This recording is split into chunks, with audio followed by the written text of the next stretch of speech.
Okay, so let me demonstrate this narrative in a larger cycle.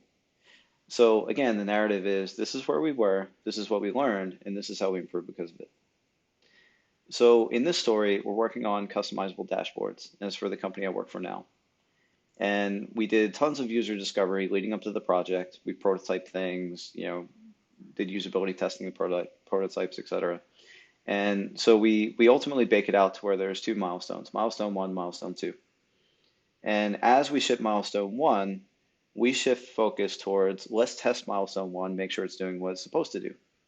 Meanwhile, the team has moved on to doing milestone two and implementing that. And the business is very fixated on where's milestone one, where's milestone two, when do we get it? They want to sell it.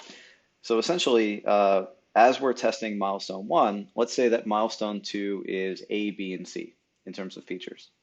And so as we're testing milestone one, we're also trying to stack rank and understand the priority of milestone two to make sure we're spending our efforts in the right areas. So we go through and as we're talking to customers, we determine, okay, A, super valuable. B and C turns out aren't quite as valuable or not valuable at all. But there's also D, which we didn't even think about. And based on the use cases and understanding how people are using it and how they've adopted the feature, D actually makes tons of sense.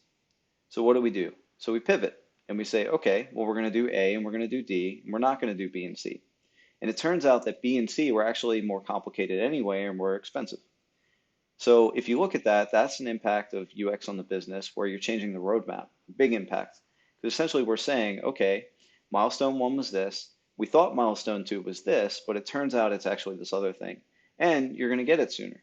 And it's more directed at customers, and we're not building something that people ultimately aren't going to use, and it's going to become some sort of tech debt.